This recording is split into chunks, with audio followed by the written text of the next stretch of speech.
This is a podcast from the children's radio station Fun Kids. Listen on DAB Digital Radio in London or online at funkidslive.com. The Great War, through a London child's eye. November 18th, 1914. I am so happy today because Father has sent such a lovely long letter. I shall write one back, twice as long. I never really was much of a letter writer, but everyone is putting ink to paper more these days. We miss Father most dreadfully, and it's the only way to talk to him. Even though it isn't exactly talking, it is so hard to go for days and days not knowing how Father is, or even where he is. Did you have a letter for Daddy, darling? I'm going to the General Post Office if it's ready. I have a parcel for him with the field glasses he asked for. I am anxious he gets them before they move him again. It's so terribly confusing to keep up with where he is, and still no word of when he might leave for the front. Yes, Mother, I'll come with you.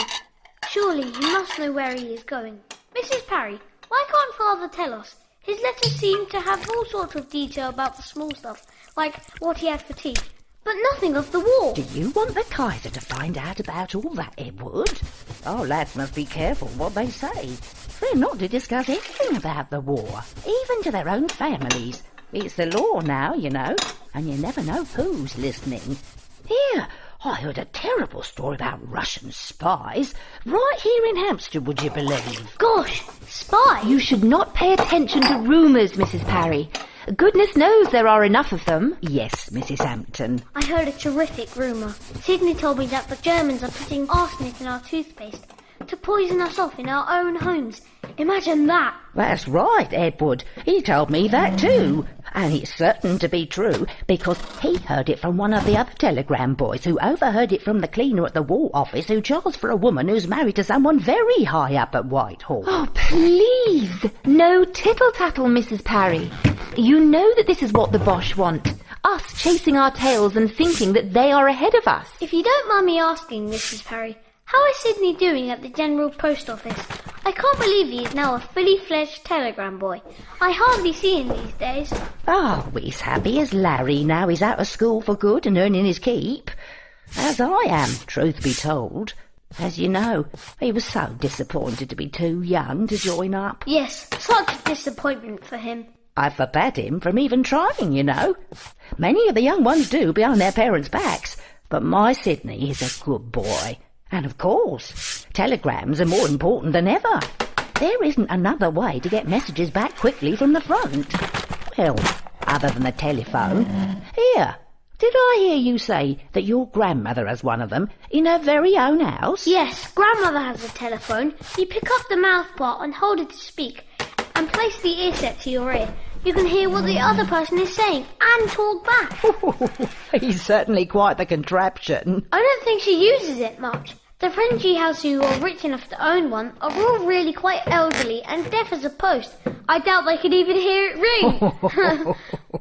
Well, telegrams are the quickest way to get messages for the rest of us, especially when there is bad news.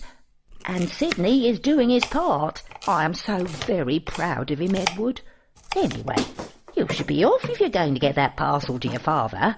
Go on, dear, your mother is waiting. I thought it best not to say anything to Mrs. Parry about how Sydney has spent every 3 minutes of the last 2 months trying to join up without her knowing.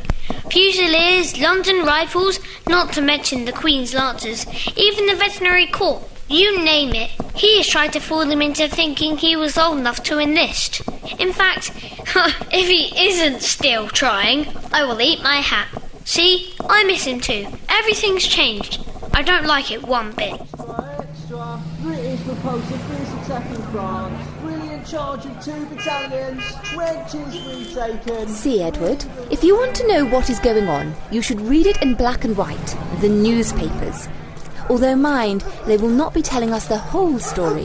Mrs. Parry might have been a little too caught up in the excitement of the idea of Russian spies, but there is a grain of truth in that. What? Spies? Here in London? Well, this is war. Everyone must be careful now. Hey, don't look so sad, darling. I tell you what, another great way to find out the latest news is at the cinema. Why don't you and I take in a show this weekend? I know it's something you did with Daddy, but might I suffice? Of course! I like that, Mother. Wonderful. The Great War, through a London child's eye. Supported by the National Lottery through the Heritage Lottery Fund. So that was a podcast from the children's radio station Fun Kids. Listen on DAB Digital Radio in London or online at funkidslive.com.